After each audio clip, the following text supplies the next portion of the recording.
Rekan-rekan media semuanya, terima kasih sudah memenuhi undangan kami. Telah hadir di sini Pak Dubes, Pak CDM kita, Bapak Rosan P. Ruslani, dan juga Bapak Ketua Komite Olimpiade Indonesia, Bapak Raja Sapta Oktohari. Kalau di Tokyo bukan ketua loh, presiden. Gitu ya Mas Okto? Yang ngasih tahu Pak Dubes itu, Mbak. Saya ya. Jadi presiden ya Pak ya? Presiden NOC Indonesia. Oh, mantap lah.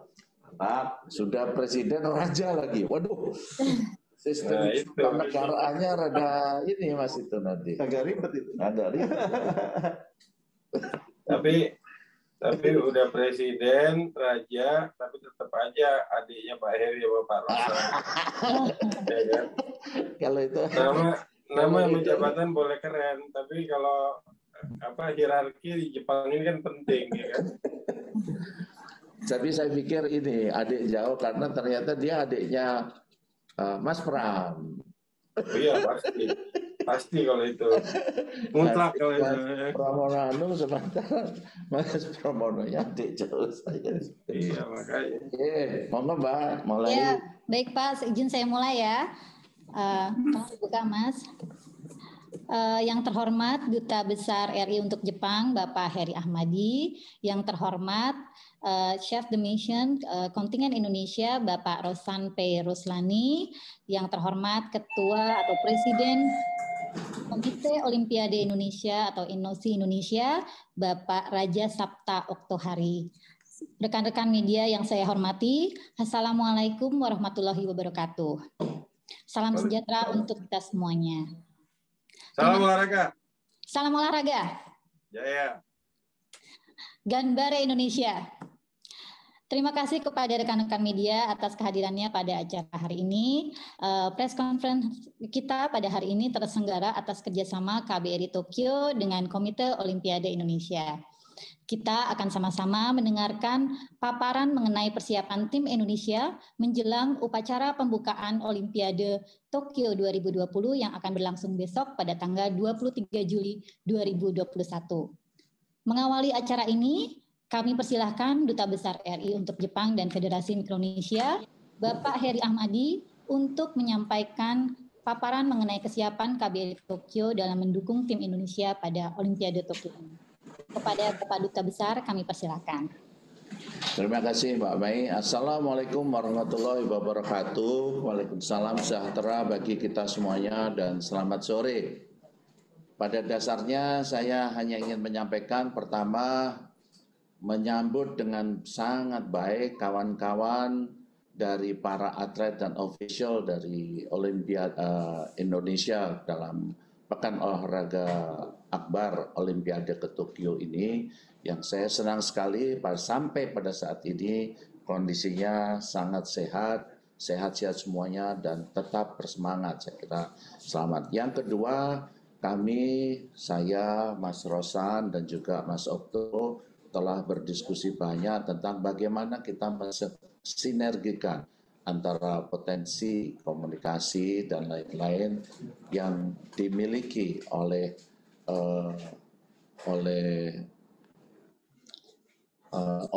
KBRI dengan tim, dan ini kita ingin tetap bersama-sama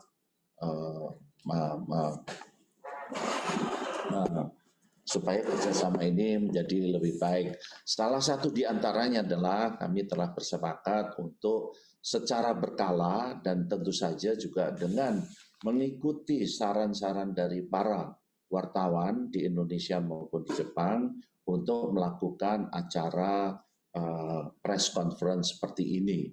Para wartawan nantinya bisa menyampaikan pertanyaan dan kami juga siap untuk menjelaskan apapun yang nanti menjadi pertanyaan dari para kawan-kawan wartawan itu.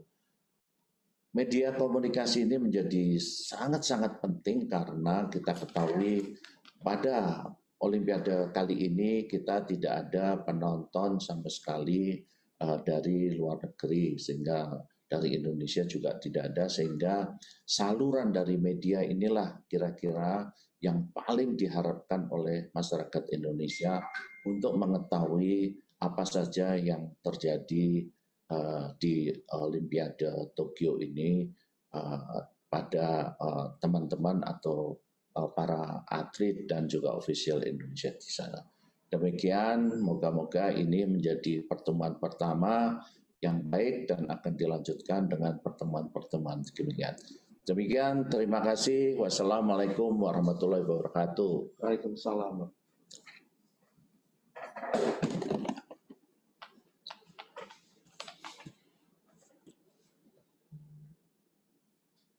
Masih ditutup, masih di mute, di unmute.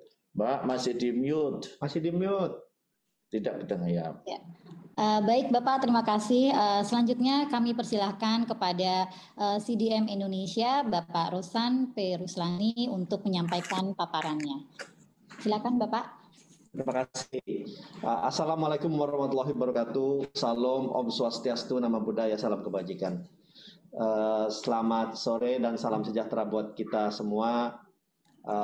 Pertama-tama tentunya marilah kita senantiasa mengucapkan syukur alhamdulillah kepada Allah SWT karena kita semua masih diberikan kesehatan. Ini paling penting ini sekarang Pak Dubes, dan juga umur panjang sehingga dapat bertemu walaupun secara virtual pada acara press conference di sore hari, kalau di sini pukul 4 sore.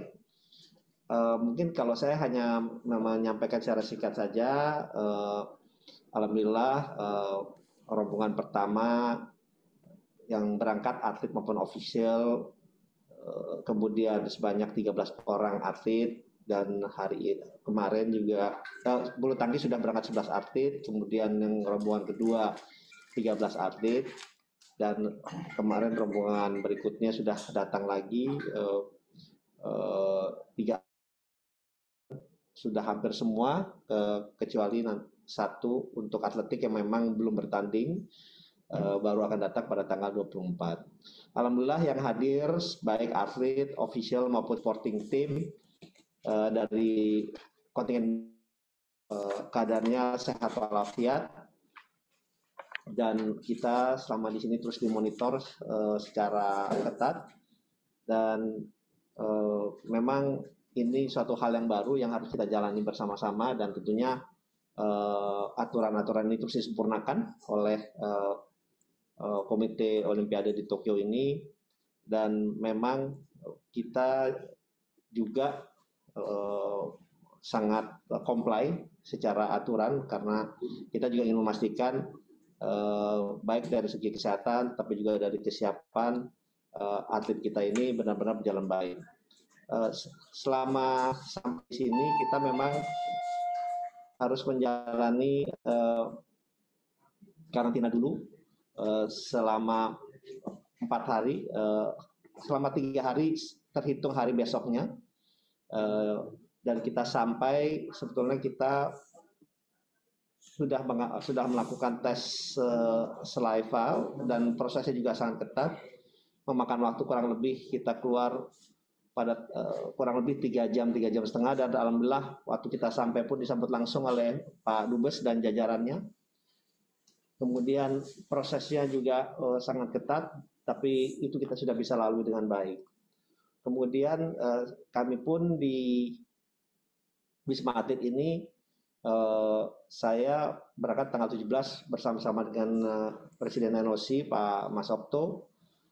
Kemudian kita memasuki ditaruh di dalam satu tower dan juga dalam lantai yang sama, koordinasinya bisa menjadi lebih baik, dan kita pun mempunyai ruangan sekretariat termasuk untuk supporting team dan juga kesehatan, dokter, semua ini di lantai 2,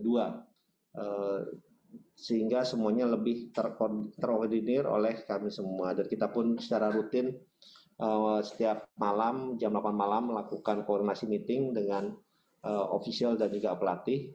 Mereka pelatih dan juga para atlet kita sudah melakukan latihan-latihan secara reguler saya pun tadi juga baru mengunjungi beberapa pusat latihan atlet-atlet kita. Hari ini saya kunjungi lagi seperti panahan, angkat besi, dan juga berenang, swimming. Dan kondisinya semuanya alhamdulillah prima. Kemudian atlet-atlet kita juga dalam monitor dari segi kesehatannya juga alhamdulillah juga sangat-sangat prima. Kita pun diwajibkan untuk terus selama 7 hari ke depan dari kedatangan untuk melakukan tes saliva atau air liur untuk memastikan kondisinya semua itu berjalan dengan baik.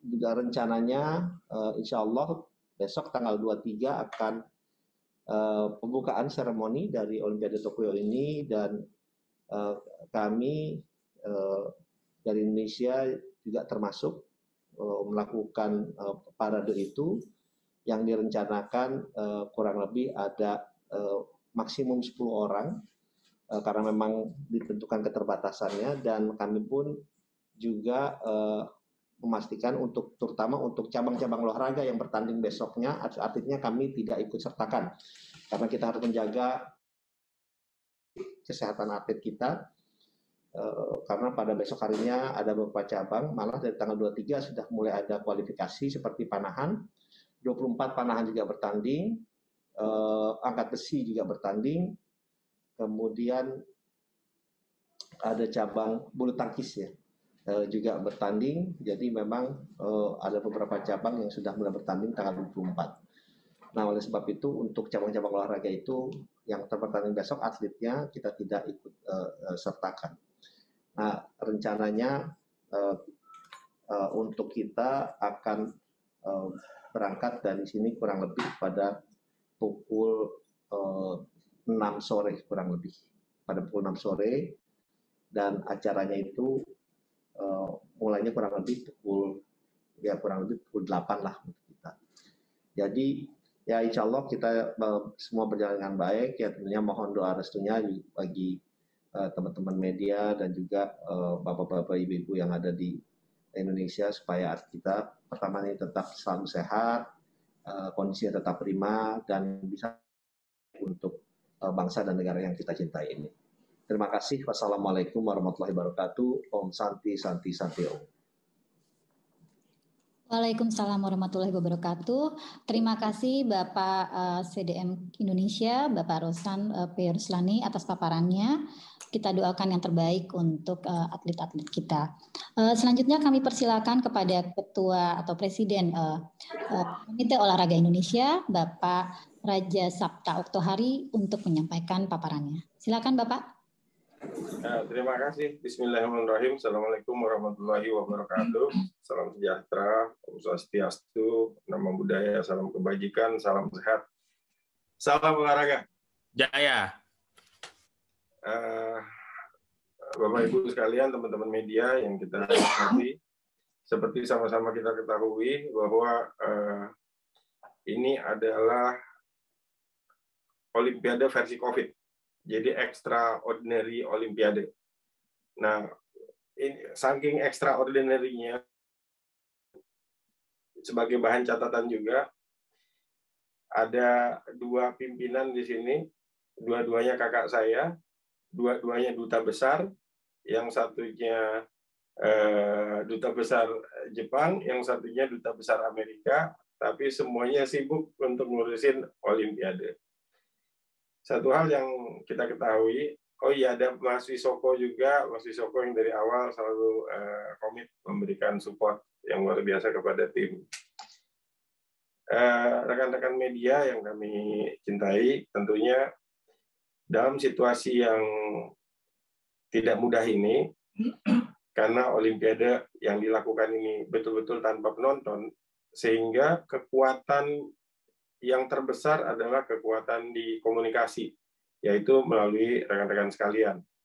Dan kita sama-sama tahu bagaimana kekuatan netizen Indonesia yang begitu masif, itu yang bisa menjadi dukungan yang luar biasa kepada para atlet kita. Nah, mereka mudah-mudahan melalui pertemuan media kali ini itu bisa memotivasi para netizen, terutama masyarakat Indonesia, untuk memberikan dukungan yang maksimal kepada para atlet. Kami sendiri, semua pihak yang terlibat di Olimpiade Tokyo ini membuka diri untuk memberikan semua fasilitas informasi. Kami memberikan apresiasi yang tidak henti kepada Pak Dubes Heri yang sejak sebelum kedatangan, pada saat kedatangan, sampai kita di sini tidak henti-hentinya menjadi bagian terpenting dari tim ofisial Komite Olimpiade Indonesia untuk Olimpik Tokyo. Mulai dari penjemputan, mulai dari perencanaan, penjemputan, bahkan fasilitas-fasilitas lain. Karena untuk diketahui, rekan-rekan sekalian, situasi di Olimpiade Tokyo ini memang sangat penuh tantangan, terutama masalah kendaraan. Saya sama Pak CDM aja, yang biasanya kalau di setiap Olimpiade itu dapat fasilitas kendaraan, ini sampai hari ini kendaraannya tidak dedicated, tapi harus by appointment. Nah, tapi karena dukungan dari Pak Dubes dan rekan-rekan di KBRI, sehingga semua yang sulit jadi mudah. Dan mudah-mudahan kita bisa lebih memaksimalkan dukungan kita untuk para atlet, karena supporting kepada para atlet ini di sini hampir semua atlet sudah sampai, tinggal satu atletik aja yang datang nanti terakhir, dan atlet-atlet juga sudah berlatih. Tadi ada pertanyaan dari beberapa teman, apakah dalam karantina ini atlet berlatih? Karantina ini modelnya bukan karantina seperti yang banyak orang bayangkan. Jadi orang pikir kalau di karantina itu dimasukin di kamar terus nggak bisa kemana-mana. Tetapi di sini karantinanya adalah bebas, boleh pergi kemana-mana selama masih di dalam area bubble, atau di wisma atlet, atau di tempat latihan, atau di tempat-tempat hotel-hotel yang sudah disiapkan. Seperti teman-teman media itu ada di satu hotel yang memang selama, seperti yang disampaikan Pak CDM tadi, 3 hari, tapi sebetulnya 4 hari, karena hari pertama kedatangan dihitung hari 0, itu mereka belum boleh kemana-mana atau belum boleh tanpa tentunya harus dikontrol gitu. Nah, selain itu juga untuk rekan-rekan media sekalian yang membutuhkan data, gambar, video, data, gambar, video atau informasi lainnya, kita membuka semua kanal informasi kita. Di sini ada teman-teman dari NOC, ada tim CDM, ada Pak Rosan sendiri, Pak Dubes sendiri, ada saya, ada Reza, ada Wimbo, ada Aca, dan lain-lain. Itu kalau teman-teman butuh gambar atau butuh informasi, kita akan memaksimalkan teman-teman yang ada yang paling dekat dengan sumber informasi. Jadi katakan rekan-rekan media butuh informasi dari Eko Yuli umpamanya. Nah, nanti kita akan minta dari LO-nya atau dari pelatihnya, sehingga bisa merekam atau mengambil informasi langsung untuk didistribusikan kepada rekan-rekan sekalian. Tapi tentunya kita mau para atlet ini untuk fokus, dan supaya dapat gambaran juga, Olimpiade ini sejak awal ini sudah menegangkan. Karena tanggal 23 itu seperti yang disampaikan Pak CDM tadi, merupakan positioning atau klasifikasi untuk penahan. Nah, di tanggal 24-nya itu sudah ada potensi medali di panahan ganda campuran mix, di mana Riau Ega berpasangan dengan Nisa akan bertanding insya Allah 4 kali untuk bisa mendapatkan emas. Nah, jadi di hari setelah pembukaan itu ada naik. Di hari yang sama juga, ini anaknya Pak CDM dari angkat besi, Cantika, itu juga akan bertanding, kurang lebih waktunya sama ya Pak CDM ya. Dan insya Allah juga akan potensi. Dan di hari berikutnya, masih di hari yang sama, di tanggal 24, itu merupakan penentuan dari apakah Ketut dari surfing itu bisa bertanding atau tidak. Karena Ketut itu sesuai dengan apa surat yang disampaikan oleh International Federasi Surfing, apabila ada yang berhalangan, maka Ketut langsung menjadi peserta Olimpiade Tokyo 2020 ini. Nah, ya jadi doa kita memang agak aneh. Kita doain supaya semoga ada yang berhalangan gitu, supaya Indonesia jadi dua peserta gitu. Di tanggal itu tadi saya 24, nah di tanggal 25 sendiri Pak CDM mungkin nanti lebih detail ya Pak CDM ya disampaikan datanya, karena di tanggal 25 itu ada Eko Yuli sama Denny ya Pak JM, dan waktunya pun bersamaan kalau nggak salah, walaupun ruangannya berbeda, tapi insya Allah itu potensi medali juga, termasuk tanggal 26. Nanti lebih detail tentang rangkaian jadwal tentunya akan kita distribusikan semua data-datanya. Tetapi sekali lagi, ini karena persiapannya ke besok, saya sendiri, karena saya di hotel di mana para ketua Presiden NOC semuanya berkumpul, kita akan rencana jam 5 sore kita akan kumpul dan berangkat bersama-sama ke tempat pembukaan sendiri. Rencananya akan dibuka oleh Kaisar Jepang yang datang sendirian, datang khusus untuk membuka dan setelah itu langsung kembali. Ini mungkin itu sebagai gambaran sebagai pembuka. Selanjutnya mungkin saya tahu pasti teman-teman nggak sabar mendengarkan penjelasan tentang hasil bidding, tapi saya ingin mengajak kita untuk fokus dulu, selesaikan dulu untuk tentang persiapan Olimpiade ini. Setelah itu kalau ada pertanyaan, insya Allah saya akan jawab, rilis juga sudah kita bagikan. Tetapi rencananya tanggal 29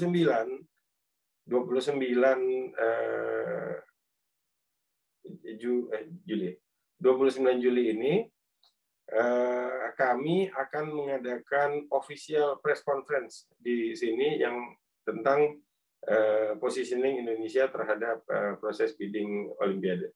Demikian, terima kasih. Assalamualaikum, salam olahraga.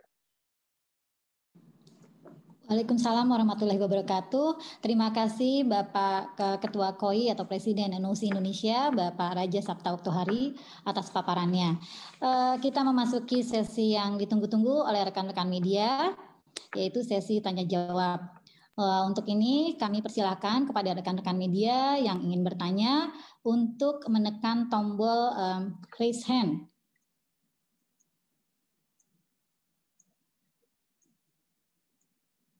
Dan pertanyaannya agak disampaikan secara singkat, padat, dan jelas ya teman-teman. Silakan.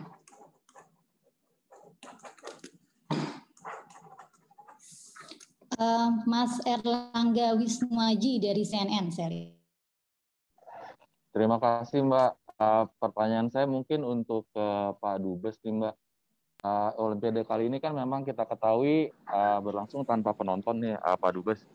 Tapi kira-kira dari warga negara Indonesia di Jepang sendiri, kira-kira gimana nih Pak KBRI mengatur atau berkreasi bagaimana warga negara kita di sana bisa memberikan dukungan lewat apa gitu Pak? Ada nggak Pak seperti itu Pak Dubes? Terima kasih Pak. Terima kasih Mas. Langsung dijawab Mbak Mei. Silakan Bapak.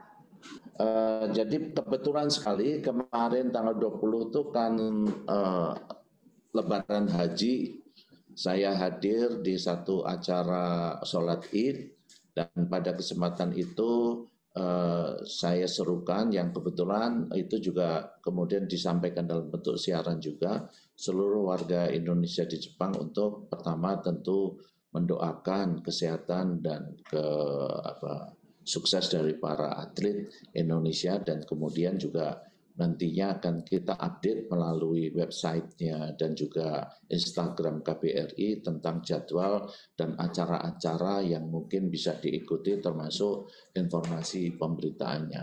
Itu yang kami lakukan. Secara lebih detail nanti kalau perlu ditambahkan oleh Mbak Mei, karena Mbak Mei untuk urusan komunikasi ini di KBRI. Terima kasih, Mas. Mas, tadi yang disampaikan oleh Pak Duta Besar, tapi kita juga menyelenggarakan kegiatan di Instagram kita ya, berupa lomba video pendek 15 detik bagi masyarakat Indonesia baik yang berada di Jepang maupun di luar Jepang, untuk menyemangati para atlet dan kontingen Indonesia yang sedang berlaga di Olimpiade Tokyo ini. Jadi itu nanti semuanya bisa dilihat di Instagram KBRI Tokyo di @kbritokyo. Demikian. Pertanyaan kedua ini dari Mbak Wi Pikiran Rakyat. Silakan, Mbak. Halo, siang Mbak Mei. Selamat siang. Mau nanya, ini tadi kan soal defile, tadi Pak Rosan bilang ada 10 orang yang akan mengikuti defile pada pembukaan nanti. Bisa dipaparkan lebih lengkap lagi siapa sajakah 10 orang tersebut gitu? Apakah termasuk 2 atlet pembawa bendera, Nurul Akmal dan Rio, atau di luar dari mereka gitu 10 orangnya?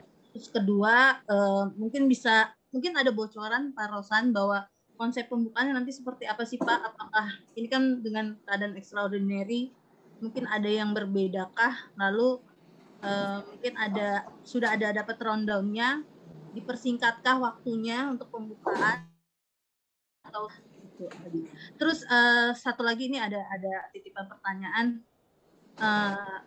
apa sih arti bagi kontingen Indonesia sendiri, bagi Indonesia bisa mengirimkan atletnya di tengah pandemi ke Olimpiade ini? Itu aja sih Pak. Terima kasih. Oke, terima kasih. Mungkin saya jawab dulu. Memang kita total ada 10 orang, itu sudah termasuk saya dan juga termasuk pembawa bendera yang direncanakan 2 orang, satu Nurul Akmal, yang satu lagi Rio dari cabang surfing. Nah, dari 10 orang itu direncanakan ada Fadlan dan Aza dari cabang renang, kemudian ada Nurul dan Rio dari angkat besi dan surfing, kemudian ada saya dan ada coach dari renang juga Pak Harlin, kemudian dari surfing Mas Tipi, kemudian dari bulu tangkis Mas Mainaki, dan juga ada coach Dirja. Jadi total ada 10 dan termasuk satu lagi coach Doni dari jadi total ada 10 karena memang melihat kembali lagi di tanggal 24 rata-rata hampir semua cabang itu bertanding untuk Indonesia, sehingga kita setelah mendapatkan masukan juga dari para pelatih, jadi kita mengkonsentrasikan untuk pertandingannya, dan tentunya ini juga dalam rangka kita memastikan kesehatan mereka ini, atlet kita ini memang sangat-sangat terjaga.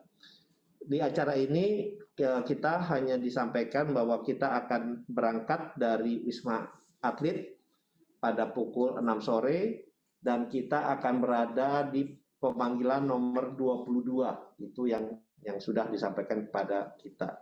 Rencananya memang acaranya dari jam 8 kurang lebih, mungkin kita belum tahu pastinya karena kita hanya disampaikan bahwa kita akan dijemput pada pukul 6 sore waktu Jepang. Nah, ya tentunya kita ketahui bersama bahwa Olimpiade adalah ajang tertinggi untuk olahraga, dan bisa bertanding di Olimpiade itu sudah suatu kebanggaan bagi para atlet dan juga kebanggaan buat kita semua. Karena disinilah tempat atlet seluruh dunia ini bertanding dan mencoba mengharumkan nama dari negaranya masing-masing. Tentunya buat kami juga ini adalah suatu kebanggaan bagaimana kita bisa bertanding dengan seluruh atlet di dunia ini dengan menjalankan tentunya asas-asas yang baik, benar dan fair competition. Dan buat kita seperti asas Olimpiade ini tujuan akhirnya bukan hanya mencari kemenangan, tapi bagaimana kita menjalankan ini sampai di ujung dengan baik dan benar.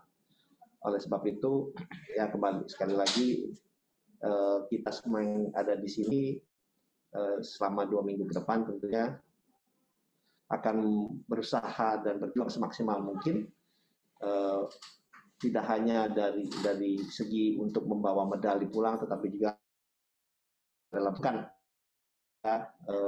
ke depannya. Terima kasih.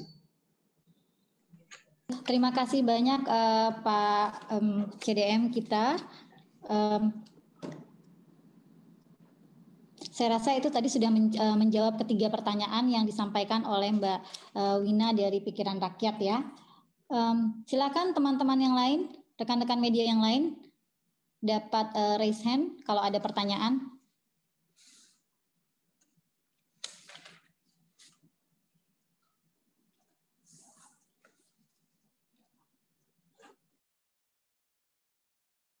Mas Ilham dari Media Indonesia, silakan Mas. Oke, terima kasih Mbak Mei. Selamat siang semua. Mungkin pertanyaan bisa berlaku untuk Pak Rosan ataupun Bang Okto. Ini pertanyaan terkait soal proses karantina ketika sampai di Jepang kemarin sih, itu alurnya bagaimana ya Pak ya? Terus apakah sampai saat ini, apakah masih ada official ataupun atlet ataupun salah satu kontingen Indonesia yang masih di karantina? Mungkin cukup. Terima kasih. Baik, silakan mungkin Pak CDM atau Pak Okto akan menjawab. Oke, mungkin nanti Pak Okto menambahkan. Kalau memang sistemnya di sini sistem karantina itu untuk atlet itu karantinanya sesuai dengan kita harus memasukkan tuh activity plan namanya. Jadi semua itu beda-beda. Contohnya kalau atlet gitu ya.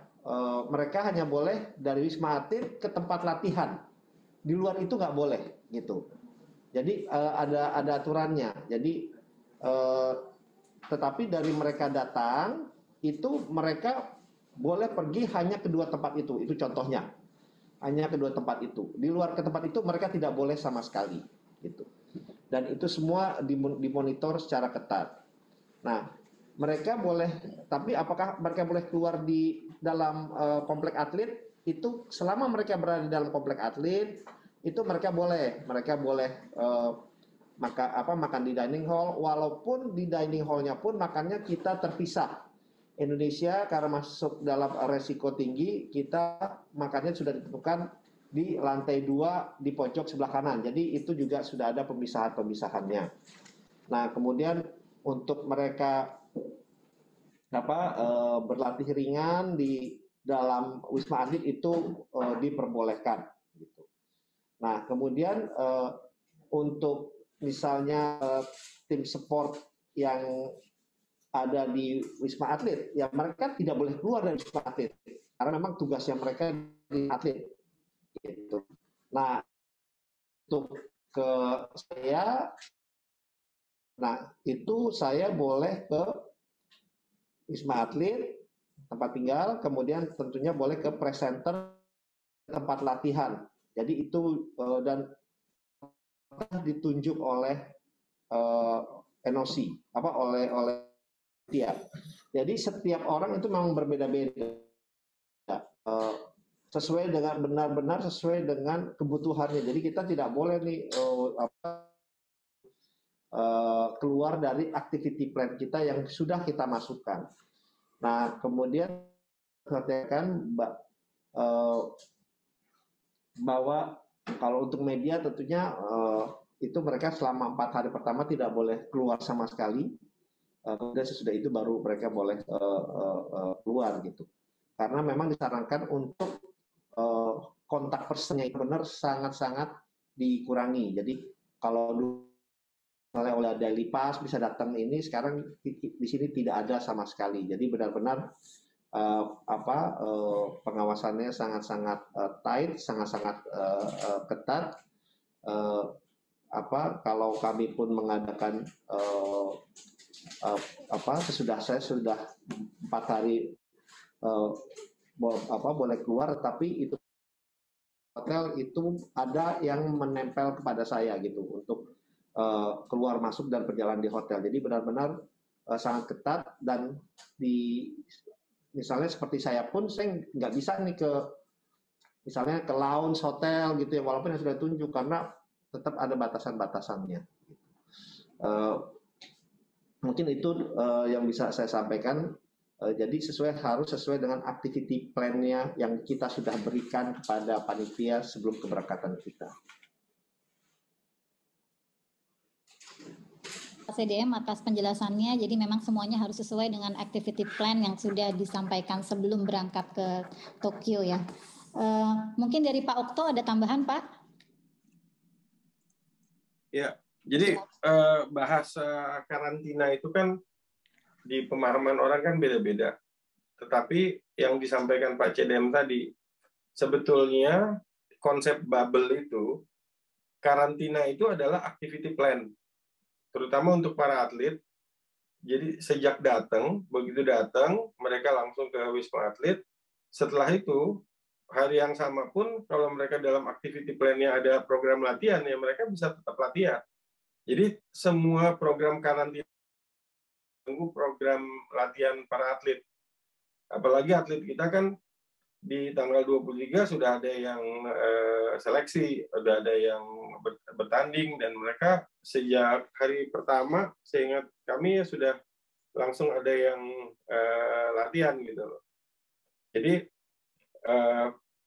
program karantina sendiri untuk atlet sih sebetulnya tidak mengganggu gitu, karena memang karena kitnya untuk bertanding, jadi mereka datang masuk ke Atlet Village, dan di Atlet Village sendiri dining hall-nya ada. Ini sekarang kalau kata orang-orang, dining hall yang makanannya paling beragam dan paling banyak, paling enak itu ya sekarang di Olimpik ini gitu. Karena macam-macam makanannya. Itu Pak CDM dari tadi mungkin nggak cerita, Pak CDM itu tidur di Wisma Atlet, tidur di atas kardus, gitu. Karena tempat tidurnya itu kan dibuat dari kardus. Jadi Jepang ini memang mengedepankan konsep recycle.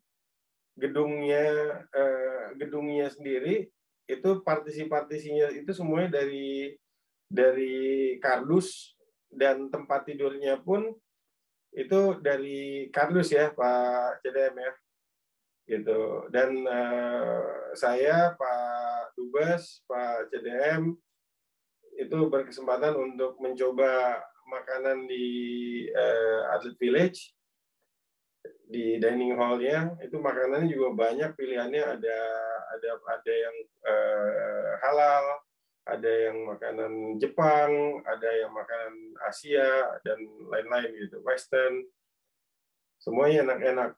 Dan di situ juga, walaupun tadi Pak CDM bilang, memang sudah dibagi-bagi tempatnya, bahwa ada klaster-klaster, karena dining hall-nya itu 2 lantai, dan kita tempatnya di atas, di lantai 2 gitu. Tetapi bukan berarti kalau kita makan di tempat lain nggak boleh gitu. Jadi kalau kita datang, kita makan dimanapun boleh. Tapi kalau khusus untuk kita, memang tempatnya di atas gitu. Jadi sekali lagi di suasana di dalam Atlet Village sendiri masih sama seperti suasana seperti di Olimpik sebelumnya.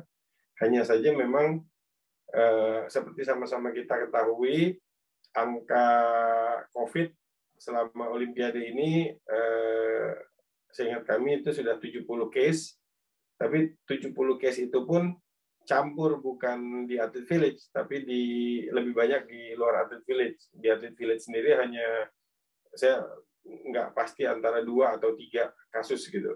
Dan itu pun langsung diantisipasi oleh panitia. Jadi sejauh ini sejauh ini semuanya memang sangat disiapkan. Prioritasnya Olimpiade ini khusus untuk para atlet. Jadi atlet datang tanding, dan mungkin ya karena tanpa penonton gitu. Jadi datang tanding, habis itu datang latihan tanding. Jadi memang programnya sudah jelas.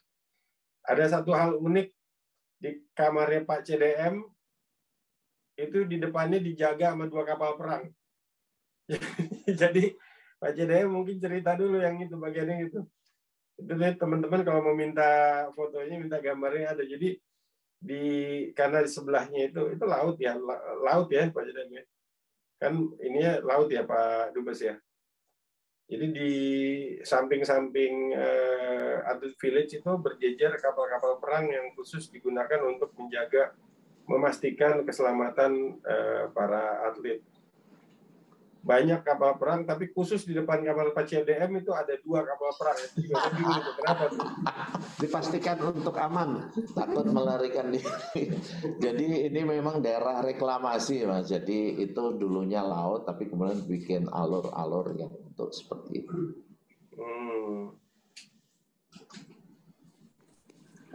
Oke. Ya, baik Pak, terima kasih. Pak Mei, kalau ya, boleh Pak, saya nambahkan tadi berkaitan dengan angka tadi ya, saya yang disampaikan, saya ingin memastikan yang disampaikan Pak Okto itu benar, bahwa kondisi di dalam Wisma Atlet sebenarnya di dalam bubble itu sendiri aman sekali.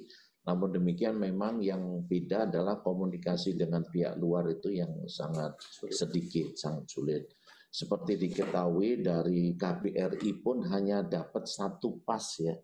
Nah, jatuhnya ke saya ini, jadi saya ini jadi harus official. Jadi official. Pak Dubes ini selama kita di sini bajunya baju top kontingen terus. Karena memang satu-satunya dari KBRI yang dapat itu. Tentang jumlah yang tadi disebutkan, ini mungkin bisa saya bacakan. Sesungguhnya atlet yang dinyatakan terkontaminasi itu ada 6 orang saja, yaitu yang termasuk juga atlet di dalam Olimpik maupun Paralimpik event. Yang terbanyak adalah kontraktor. Dari kontraktor itu ada 42 orang, jadi sesungguhnya ini kemudian tidak sehari setelah diketahui pasti itu sudah disingkirkan. Dan yang terbanyak kedua adalah personel dari IOC, IPC dan lain-lain yang sebenarnya tempatnya juga tidak di Wisma Atlet, itu sebanyak 18 orang. Total semuanya adalah 75 orang, tapi dipastikan yang atlet 6 orang pun itu sudah dievakuasi, ditempatkan di satu wilayah tertentu.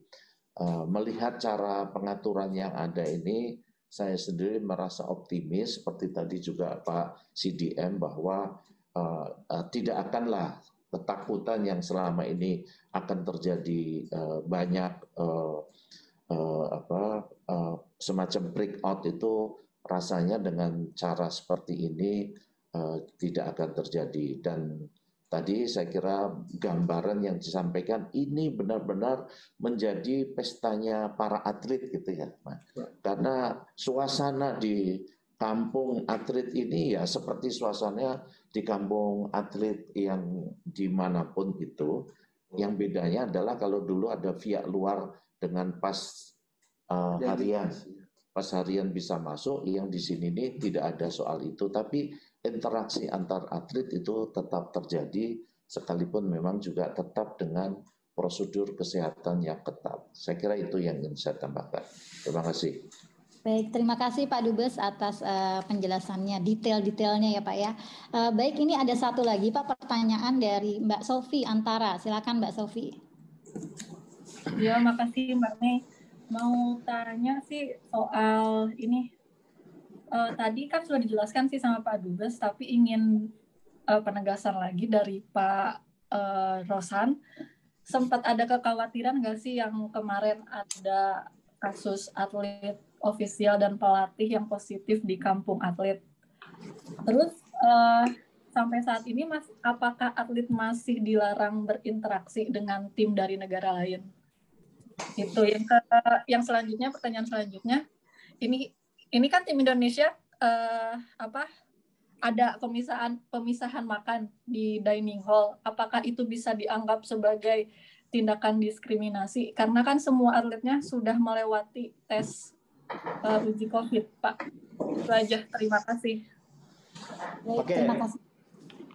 Terima kasih, saya jawab ya. Sebenarnya tindakan diskriminasi tidak ada sama sekali, karena memang untuk semua yang masuk dalam klasifikasi 1 itu memang dipisahkan hanya untuk 3 hari pertama. Hanya 3 hari pertama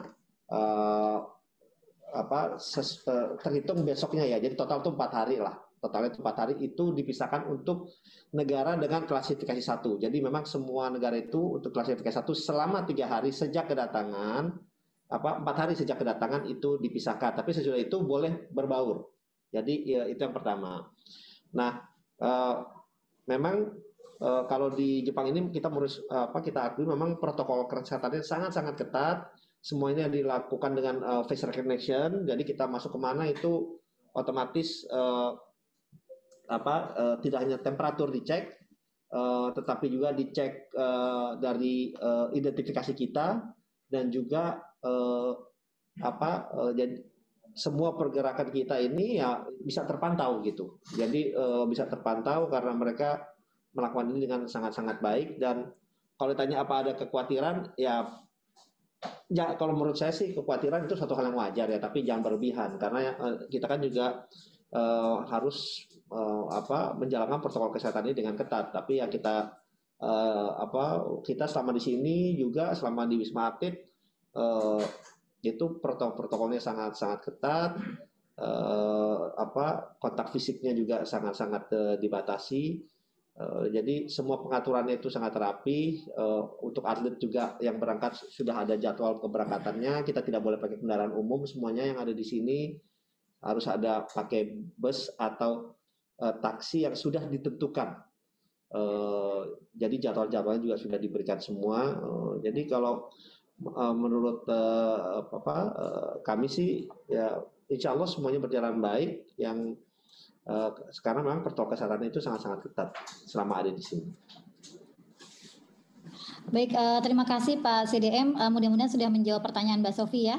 Ini kita ada satu antrian lagi Pak dari Radio NHK Jepang. Silakan Mbak memperkenalkan diri, pertanyaannya yang singkat ya Mbak ya. Terima kasih. Ya, terima kasih Mbak Mei. Selamat datang juga Pak CDM dan juga Pak Sabta, Pak Rosan dan Pak Sabta. Saya hanya ada 2 pertanyaan. Ini dengan protokol kesehatan yang sangat ketat tadi yang disampaikan, apakah kemudian itu juga mengganggu atau menjadi tantangan bagi para atlet Indonesia dalam mempersiapkan diri untuk pertandingan di Olimpiade ini? Dan yang kedua, mungkin ingin tahu target dari Indonesia sendiri seperti apa begitu, Pak. Terima kasih banyak. Terima kasih Mbak Mei. Terima kasih Mbak Sri. Silakan Bapak Rosan atau Bapak Okto untuk menjawab. Ya kalau saya bilang kan kita juga udah biasa pakai masker ya, udah biasa protokol kesehatan di Indonesia. Jadi buat atlet, kalau kita berbicara dengan mereka, dengan para atlet, dengan para pelatih, dengan manajernya, justru mereka lebih merasa nyaman gitu, karena untuk apa ya, ini kan mereka tahu juga ini untuk menjaga kesehatan kita semua. Jadi malah kalau ada atlet lain yang mungkin kebiasaan nggak pakai masker dari negara lain, karena mungkin memang negara yang tidak memastikan tidak harus memakai masker, kita juga justru bilang wah yang ini nggak pakai masker. Jadi justru kita lebih prefer untuk selalu menjalankan protokol kesehatan dengan baik dan benar gitu ya.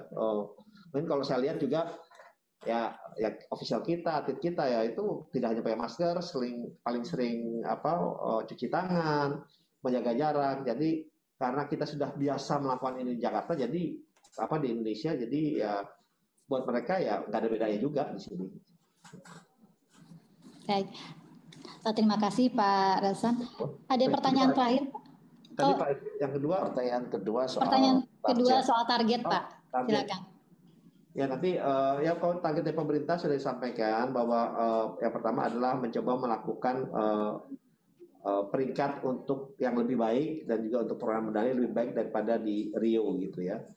Itu target dari pemerintah dan kita kami sih melihatnya ya insya Allah target itu bisa kita dapat kita lampaui dengan persiapan kita selama ini yang sangat baik, sangat matang, apalagi karena acara Olimpiade ini kan memang mundur 1 tahun, jadi persiapan kita menjadi lebih matang. Ya mudah-mudahan lah dengan usaha yang maksimal kita bisa mencapai hasil yang maksimal juga. Terima kasih. Okto. Ya, saya kira udah hampir udah terjawab semua oleh Pak Rosan ya. Kalau protokol kesehatan itu bukan untuk keren-kerenan atau bukan untuk ikut-ikutan atau bukan untuk orang lain. Kalau di Indonesia kita itu jaga diri untuk jaga orang lain gitu. Jadi kalau kita jaga diri kita, sebetulnya kita menjaga orang lain. Tapi kalau khusus di Olimpiade ini kita jaga diri betul-betul untuk diri kita sendiri gitu.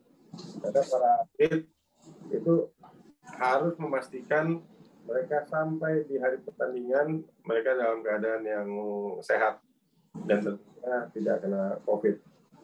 Nah, ini hanya bisa dilakukan apabila mereka semuanya disiplin. Dan sejauh ini para atlet tentunya mereka ini kan atlet-atlet yang mereka ini kan olimpian. Datang ke sini bukan cuma untuk tanding, tapi datang ke sini untuk menang. Jadi mereka pasti sangat ketat untuk menjaga protokol kesehatan supaya mereka jangan sampai kalah sebelum pertandingan. Terkait dengan peringkat tadi sudah disampaikan Pak Rosan bahwa sejak ada grand design dan penetapan Olimpiade sebagai tujuan utama dari pembinaan olahraga, sehingga peringkat itu bukan lagi diukur dari medali-medali emas, tetapi keberhasilan itu bukan diukur lagi dari medali-medali emas, tapi dari perbaikan peringkat dari 46 targetnya adalah 40. Jadi 40 mudah-mudahan bisa naik 6 peringkat ke atas gitu. Dan di kami sendiri, kami melihat bahwa di Komite Olimpiade Indonesia dibandingkan dengan negara-negara lain, memang faktanya dari target 22 atlet yang bisa kita berangkatkan, ternyata kita bisa memberangkatkan 28 atlet. Jadi itu lebih baik dari target yang kita rencanakan. Tetapi sekali lagi itu tidak membuat kita puas, karena Malaysia aja itu bisa memberangkatkan 30 atlet. Thailand itu bisa memberangkatkan 42 atlet. Jadi kalau di Asia Tenggara, ini kita di peringkat ketiga nih setelah Thailand dan Malaysia. Jadi ini tantangan ke depan, karena di Olimpiade berikutnya di 2024 itu kualifikasinya dimulai di akhir tahun ini ternyata. Jadi di bulan Desember itu sudah ada kualifikasi, sehingga Komite Olimpiade Indonesia setelah ini akan langsung berkoordinasi dengan semua cabur-cabur agar kita bisa mengawal lebih ketat proses kualifikasi dari Olimpiade yang sudah dimulai di akhir tahun ini. Jadi jangan sampai ada lagi cerita atau kasus di mana atlet tidak bisa qualified ke Olimpiade cuma karena masalah-masalah teknis. Nah, ini yang kita mau supaya tepat sasaran semuanya. Demikian. Terima kasih Pak Rosan dan Pak Okto atas jawabannya. Kita sampai ke pertanyaan terakhir ya Pak ya. Dari CNN Indonesia, apakah opening nanti tanpa penonton? Ya, opening jadi gini, bukan hanya opening, tapi semua event itu memang dilakukan tanpa penonton. Itu kebijakan yang diambil oleh panitia Tokyo Olympic Organizing Committee. Bahkan tiket-tiket yang sudah dibeli itu dikembalikan. Jadi dan juga tiket-tiket sponsor. Jadi sponsor itu tidak mendapatkan tiket untuk menonton. Jadi memang betul-betul Olimpik yang sejak awal sampai akhir mungkin dilaksanakan tanpa kehadiran penonton gitu. Nah, justru karena itu kami dalam kesempatan ini ingin mengajak teman-teman media sekalian untuk lebih aktif menyuarakan, menginformasikan kepada masyarakat Indonesia sehingga tergerak untuk memberikan dukungan dari yang bersifat online atau daring agar bisa maksimal. Karena kita hanya itu caranya agar kita bisa memberikan dukungan maksimal kepada para atlet Indonesia yang sedang berjuang untuk Merah Putih. Baik, terima kasih Pak Okto atas penjelasannya. Terakhir mungkin Pak Dubes atau Pak Rosan ada yang ingin disampaikan, Pak? Silakan. Pak Dubes Rosan. Pak Dubes. Dua-duanya Dubes ya Pak ya? Saya jadi bingung. Jadi menurut Mas Okto kan ini dua Dubes ini. Dua kakak dan dua Dubes. Dubes super power Mas, negara super power. Silakan Mas. Tuan rumah dulu, saya Bapak dulu, monggo. Mungkin saya ingin mengulang tadi yang diserukan oleh Mbak Mei dan juga Mas Okto, dukungan dari media, termasuk media sosial, itu akan sangat membantu menyemangati para artis kita. Tolong juga ikut kemudian disosialisasikan program KBRI untuk lomba membikin vlog atau rekaman pendek yang penyemangat tadi 15 detik tadi untuk bisa juga ikut disosialisasikan oleh teman-teman sekalian. Pastilah nanti KBRI akan memberikan juga semacam hadiah lah untuk bagi pemenangnya. Terima kasih teman-teman sekalian. Mungkin Pak Rosan, silakan Pak. Ya, terima kasih ya. Kalau dari kami tentunya pertama selalu senantiasa mohon doanya, supportnya, dan juga selalu bisa mengkomunikasikan karena memang ini agak berbeda ke masyarakat, ke rakyat di Indonesia dengan memberikan apa yang terjadi di sini, dan yang paling penting adalah yaitu doa dan supportnya kepada kita semua. Amin. Amin, amin ya rabbal alamin. Terima kasih, tak terasa sudah 1 jam kita bersama. Demikian rekan-rekan semuanya diskusi kita pada hari ini. Terima kasih kami ucapkan kepada 3 narasumber kita pada hari ini, Bapak CDM Rosan Lusani, Bapak Duta Besar Heri Ahmadi, dan Bapak Presiden NOC Indonesia atau Ketua KOI, Bapak Raja Sapta Oktohari. Dan terima kasih juga atas kehadiran rekan-rekan media semuanya. Saya ingin menggarisbawahi yang disampaikan Pak Dubes tadi dan juga bapak-bapak kita dari CDM dan KOI bahwa dukungan dari rekan-rekan media sangat krusial dalam membantu menyampaikan pesan-pesan kepada masyarakat Indonesia untuk turut menyemangati atlet-atlet kita yang berlaga di masa Olimpiade yang penuh tantangan ini. Kita doakan semoga tim Indonesia dapat berjaya di Olimpiade Tokyo. Ganbare Indonesia. Wassalamualaikum. Indonesia. Salam olahraga. Jaya. Jaya.